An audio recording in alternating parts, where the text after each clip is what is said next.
What's up, Falcons Nation? It's your boy Jew coming at you with another Atlanta Falcons video. As always, rise up. It is Thursday, and it is week 2 of the NFL season. I kind of want to recap last week's game against the Minnesota Vikings, which was week 1's game. We did lose that game 28-12, I believe it was. So first off, hats off to the Minnesota Vikings and the Minnesota Viking fans. They were the better team last Sunday. They pretty much dominated the game. I'm going to talk a little bit about last week's game, and then I'm going to go into this week's game, which is our home opener against the Philadelphia Eagles for week 2. We didn't get off on the right foot. We are 0-1, us here as the Falcons. A couple things I want to get into about last week's game. First off, I feel like I went back and watched some tape of last week's game against the Vikings, and we really didn't give ourselves a chance to win last week's game with all of the turnovers. So that's going to be a key to this game against the Eagles. We can't turn the ball over like we did last week because we really didn't give ourselves a chance to win the game. I've been seeing a lot of different things, a lot of different channels I've been watching, and I've been hearing a lot of different things from our Atlanta Falcons fan base as far as saying that Matt Ryan isn't a good quarterback. We need to fire the head coach. Our defense didn't play well. Our offense didn't play well. I'm going to just put it like this. Last week's game is the type of tape in practice you take and you just go ahead and burn the tapes from last week because we played that bad on all 3 levels of the game. Nobody played well last week as far as the offense, the defense, or special teams. We didn't attempt any field goals, so Matt Bryan is kind of off the hook. We did look pretty good in the return game. Kenyon Bonner did look good returning punts and returning kicks last week, so that was 1 plus. And there was a couple pluses in the game. I don't want to say that it was nothing good that came from the game. But first, I want to hit on the bad things, and then I'm going to go ahead and hit on the good things. First off, like I was saying, the turnovers. We cannot turn this ball over against the Eagles or any other team. So we're going to hope that last week's game was the worst game we're going to play all season. It was the first game of the season. So anytime you have your first game of the season, I never panic from the first game because we have a lot of new starters on this team, or a couple new starters on our offensive line, and then we have a couple new starters on defense. So I'm not going to panic after the first game. So the first thing I want to say is, for all the Atlanta Falcons fans out there, the season isn't over. Relax. It's still a lot of games to be played. We still got 15 games left. Another good thing is, pretty much everyone in our division last week lost except the Saints. And the Saints was a 58-yard field goal away from losing and being 0-1 as well. So Carolina lost, Tampa Bay lost, and then Tampa Bay and Carolina, one of them are going to be 0-2 because they play tonight. So we're basically in second place in our division. And another good thing is we don't play none of our division games until like the second half of the season. So even if we get off to a bad start, we can pick it up later on in the year, even though you want to win as many games as possible, because when it comes down to a wild card spot, if we don't win our division, you want to have those tiebreakers. So this kind of hurt us that we lost to Minnesota, because if Minnesota doesn't win their division and we end up having the same record as Minnesota, they could possibly get a wild card spot over us if we end up having like the same record. But I'm going to go ahead and get into this, talk about a couple other concerns I had with last week's game after reviewing the tape.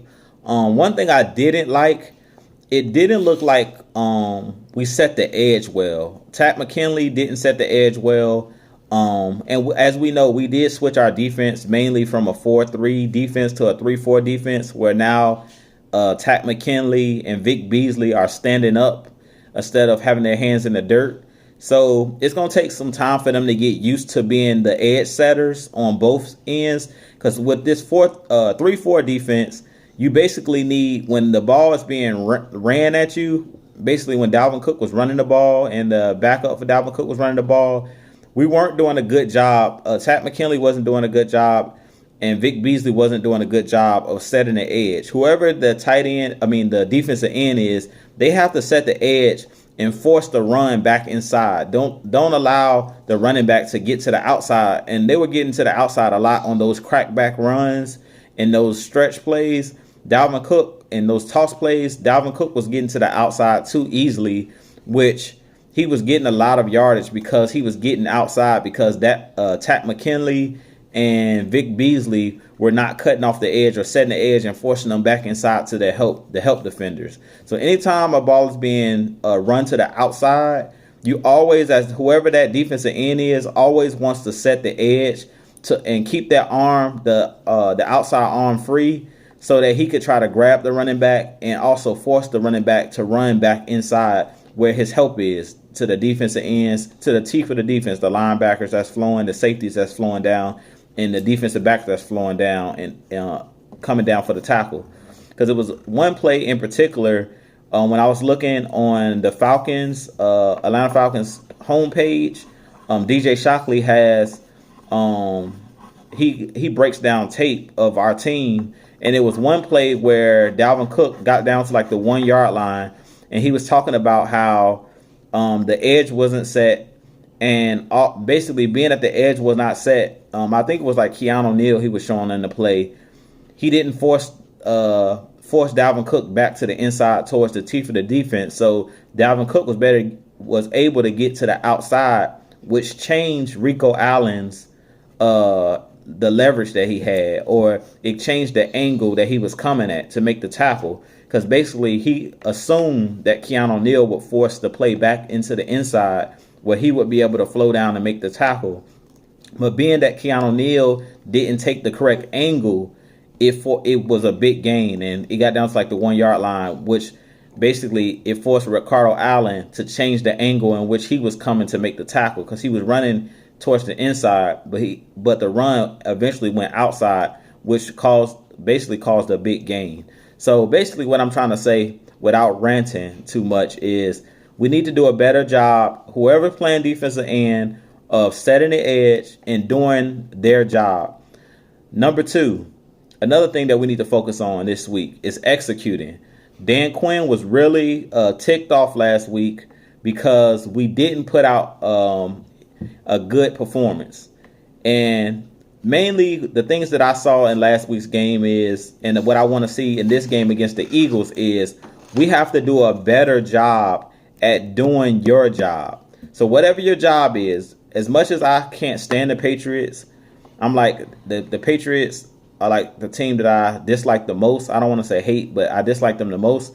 But one thing I can respect about the Patriots, every time I watch them, they're like a well-oiled machine. Everybody does their job. They do their part. And it's all fundamental football. So all we need to do to win this game against the Eagles is execute. I don't know any team that wins games after giving up 4 turnovers. Last week, I went back and looked, after looking at the tape and looking at the box score, Kirk Cousins threw a total of 10 passes the whole game. That shows you, in this modern NFL where they said this is a passing league, Kirk Cousins only had 10 attempted passes all 4 quarters. And the reason being is because we kept turning the ball over in our own red zone. So I really can't even judge the defense correctly, because they basically were put on a short field every time, and they were being placed back on the field. They were on the field way too long. Like, they didn't get no rest. Every time they turned around, the ball was being turned over. They had a block punt in the beginning of the game, which put them on our own 15-yard line. Devontae Freeman fumbled the ball on our end of the field in our red zone. It was just a ton of miscues. Matt Ryan threw a pick trying to force a pass to Julio Jones, and then Matt Ryan threw another pass in our red zone where he tried to throw it up to Luke Stalker, which was eventually picked off. So we got to do a much better job of executing this week. That's all I'm trying to say. We got to do a better job at doing whatever your job is to do. Do your job. Don't worry about trying to play hero ball and trying to make a play. Just do what the coaches have coached you to do. Because I know Dan Quinn is an excellent teacher, an excellent defensive mind, and we have some excellent offensive coaches. Dirk Cutter's an excellent offensive mind, an offensive coordinator. Number 3, in this game, other than turnovers and executing, another thing that we must do in this next game for our offensive coordinator is make adjustments. One thing I seen last week and I didn't really care for with Dirk Cutter is it looks like we were doing a lot of 5 and 7 step drops, and Matt Ryan was under pressure all day, being that we were in Minnesota and the crowd was very loud, and that's a very hostile environment. Our offensive linemen, we have a bunch of new starters on the offensive line and new Falcon players on the offensive line. And as you know, Chris Lindstrom and Caleb McGarry, they are rookies for our team. They made their first start last week, and both rookies played pretty well. I feel bad for Chris Lindstrom because he did break his foot, even though he did play well when he was in there last week. So now we're going to have to insert Jamon Brown into that guard position, that right guard position. So it's time for all of these players to step up and do their job. I'm very confident that Brown will be able to step in at the guard spot and pick up right where Chris Lindstrom left off. And I believe Caleb McGarry will only get better from here as far as his conditioning. And I like what I've seen out of Caleb McGarry in pass blocking and in pass protection and run blocking last week. So I feel like we're moving in the right direction. I'm not panicking. I'm not too concerned about this team because we have a lot of veterans on this team. But like I was saying before, this week, no turnovers. Limit the turnovers. We need to cause turnovers on our end. And when I was talking about offense, our offensive coordinators need to make adjustments. I didn't like last week where we were doing a lot of 5 and 7 step drops, trying to make the long pass. We had guys running deep routes instead of, once we seen in the first quarter that Matt Ryan was under that much pressure, we should have started to throw more 3-step drops and quick slants and passes, because you know that Mike Zimmer likes to blitz. So being that you know that Mike Zimmer likes to blitz, we should have went to a quick passing game. Austin Hooper should have had played a big part in last week's game, because if you watch later on in the game, Austin Hooper and we started to throw a lot more of the short passing game, and we started to move the ball. But with Matt Ryan, if you cannot pass protect, or if you're struggling to pass protect, you have to make adjustments. You can't just continue to do 5 and 7 step drops and put Matt Ryan under that kind of pressure. Because I kind of blame some of those interceptions on our offensive coordinator, because Matt Ryan he was feeling the pressure. He started rushing. He started trying to force passes that weren't there because he got tired of kept getting sacked. And who wants to continue to get sacked, or who wants to be behind the line running for their life, attempting to throw the ball out of bounds? Where one play, I think he attempted to throw the ball out of bounds, but he ended up getting like an intentional grounding because he couldn't even get out of the pocket because it was so much pressure the Vikings was bringing. But in this next game, we must make adjustments. If we cannot block this Eagles front four, which the Eagles are just as good as the Vikings up front. So if we cannot protect Matt Ryan in this game, we do need to go to the short passing game. Screen passes, quick slants to Julio, even some of the RPO stuff. A quick play action draw up the middle, quick slant right behind the linebackers. We need to get our running backs involved in the short passing game. Ito Smith, Devontae Freeman, because if you cannot if you cannot pass protect, and if you're struggling to run block, you need to go to the short passing game with these running backs, because that will supplement the running game. It's almost like a running game. If you watch what New Orleans does with Alvin Kamara, if you watch what the Patriots do with James White and with Burkhead, a lot of the guys they have out of the backfield, not Matt Ryan, but Tom Brady is not holding on to the ball long. He's getting that ball out quick. He's putting it in his playmakers' hands so they can go out and make plays. So that's what we need to do in this game. We need to do a better job at making adjustments and not wait until the game is out of hand to try to start making adjustments. Because last week being that the turnovers kind of like the game got out of hand really quickly, we had, and as they talked about, Dirk Cutter talked about this in his interview or his press conference, that we had to abandon the running game because we were down so many points and we were trying to come back in the game. Which takes me to my next point. We also, in this next game against the Eagles, we need to use a more no-huddle offense. If they're bringing pressure, the way that you tire out a defense that's bringing pressure is make them don't allow them to substitute players. Keep them, stay at the line. Matt Ryan is a great quarterback. He's an experienced quarterback. So let him go to the silent snap count and let him go and make calls and audibles at the line, because Matt Ryan has seen pretty much every defense there is in the NFL. So he can go up to the line and diagnose who's blitzing, what's going on, and he can make adjustments. So he can go into the no huddle and just call his own plays, or even if he's not calling his own plays, you could Dirk Cutter could call down whatever play he wants and then let Matt Ryan go and have the liberty to come up to the line, see what kind of defense they're in, and make adjustments. But I feel like if we would have went to the no huddle a little bit last game, we could have tired out those 300-pound guys that's blitzing and rushing the passer, because they can't substitute those rush specialists. They can't bring in those defensive ends that their specialty is to rush on third down. You can keep whoever's on the field and you can tire out those big guys that they have. Like the Eagles, they have some big guys on the team. Fletcher Cox, they got Graham as their defensive end. They got Barnett. They got a lot of guys that can bring pressure up front, and they have a decent blitzing linebackers. And they also have Malcolm Jenkins, who is an excellent safety. So this game, I want to see if we cannot pass protect like we did last game, which I feel like in this game, it'll be a better game as far as us being able to protect because we're at home. So the crowd noise and all of that shouldn't be as bad. We should have the advantage. I am looking forward to this game. So I want to see quick passes. I want to see Austin Hooper and the running backs get into the passing game. I want to see a lot of quick throws if we cannot pass protect. If not, I want to see us run the ball well. And I want to see multiple running backs used in this game, just not Freeman and Ito Smith. Hopefully we have Quadri Olson or Brian Hill also taking some snaps as far as rushing the ball.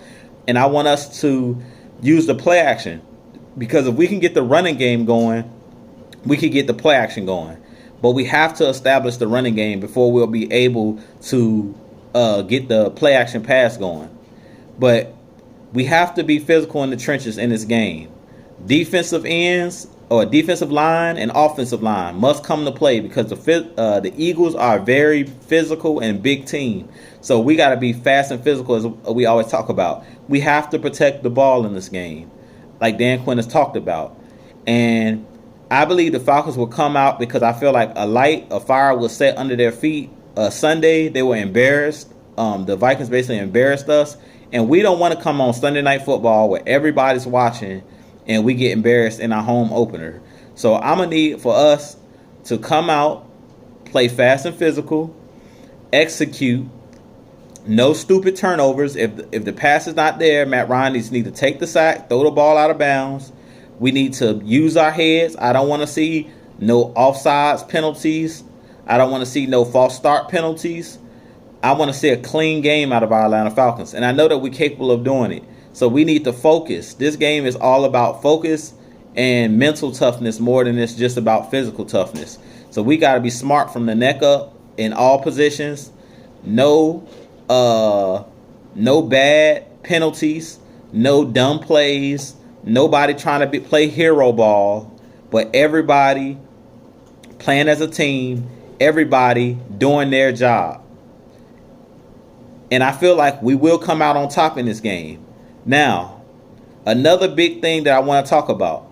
This is our first home game. You have to protect home field in the NFL. Last week, the game was in Minnesota. Minnesota handled their business at home. It's time for us to handle business on our home turf. You get 8 games away, 8 games at home. If we can win all of our home games, that puts you at 500 right there, 8-8. And then we can steal a couple away games. If we can just win half of our away games, what's that right there? That's what, 12 12 wins, if we can win half of the away games, 4 of our away games, that's possible. That's doable. So we just have to play smart football. Last week we did not play smart football. We did a lot of forcing. It was the first game, so I'm giving us a pass. But I am looking for improvements in this game. And Dan Quinn is not playing with these guys. A lot of people are saying that Dan Quinn needs to be fired and that he's on a hot seat. I feel like this. I don't believe that Dan Quinn should be on a hot seat, even if we have a bad season. But I do believe if we don't see, like if we get beat, like we got beat against Minnesota, like where we turning the ball over and it's an ugly loss, because the Philadelphia Eagles are a capable team and capable of beating us. But it's all going to depend on how we look, because last week we looked really bad, and it looks like it was not just the players executing. It made it look bad on the coaches too, because we got exposed and we didn't play Falcons football. The number one thing that Dan Quinn always preaches is protecting the football and causing turnovers and protecting the football. And we had 4 turnovers and Minnesota had no turnovers. So they basically outplayed us. So right now we're a -4 on the season. And you know that Dan Quinn, when it comes to turnovers, that's not something that he tolerates. And it's not something he should tolerate, because we have too many veteran players on this team for us to be turning the ball over, for us not making sound decisions, and for us to be just not playing focused and smart football. So in this game, I'm looking for smart football to be played. I'm expecting us to come out and win this game against the Eagles. The Eagles have an excellent offense. I'm also watching on our defense. Isaiah Oliver is going to have another tough game, because we have Deshaun Jackson, Alshon Jeffrey on the outside, and Nelson Aguilar in the middle, and Zach Ertz at tight end. Plus, they have a stable of running backs that's quality running backs. Jordan Howard, Darren Sproles, and then like a rookie dude that they just got. So I'm definitely looking forward to this game. I'm expecting the game, the score to be 28-17 Falcons. I really don't care about doing scores, but since a lot of people do predictions and things of that nature, that's my prediction. I do expect the Falcons to win this game. It is on Sunday Night Football. Everybody will be watching. Our home crowd will get to see the 2019-2020 season for the first time in the Mercedes-Benz Stadium. So I expect the crowd to be loud. I expect us to cause confusion for Carson Wentz when he comes to the line and when he's calling plays, for him not to be able to hear. And I'm expecting big plays to be made. Last week, I did like what I seen out of Vic Beasley as far as getting pressure on the quarterback, and I love what I seen out of Grady Jarrett. Grady Jarrett did bring a lot of pressure up front, and Grady Jarrett, it all starts with Grady Jarrett. To me, Grady Jarrett is one of the best nose tackles in the game, and he's one of the best NFL players in this league. So he's very underrated. I did see him getting pressure on the quarterback even when he was double teamed. I seen this man breaking through the line, he had one sack where he hit the running back in the backfield, like 3 yards in the backfield. But Grady Jarrett is very quick off the ball, and if he can do that in the away game, he should definitely be able to do that at home. So I'm expecting Grady Jarrett to have about 1 or 2 sacks in this game. I'm expecting Vic Beasley to get pressure on the quarterback. I'm expecting a bounce back from our offense, our defense, and our special teams. Like I said again, I want to see us play sound football. And in closing, as I said before, expect greatness from this team this year. I expect the offensive line, with us bringing on Jamon Brown, Carpenter at the guard spot. I'm expecting more out of Jake Matthews, because he did struggle a little bit in that last game, but the whole offense in general struggled. So I'm not going to just point him out, but he struggled against the spin move last week. So I'm going to need Jake Matthews to get it together. We already know Alex Mack is the leader on the line. He always plays well. I'm going to need Caleb McGarry to repeat the same type of performance from last week to continue to increase his conditioning. And I'm not too worried about him. I'm ready for us to go ahead and show everybody what we're made of. Everybody is now down on the Falcons, unless you're a Falcons fan. They think that last week is the team that we're going to be this year. But I already know that we're going to have a great great season. We're gonna have great practices this week. Dan Quinn will have his team ready to go because he was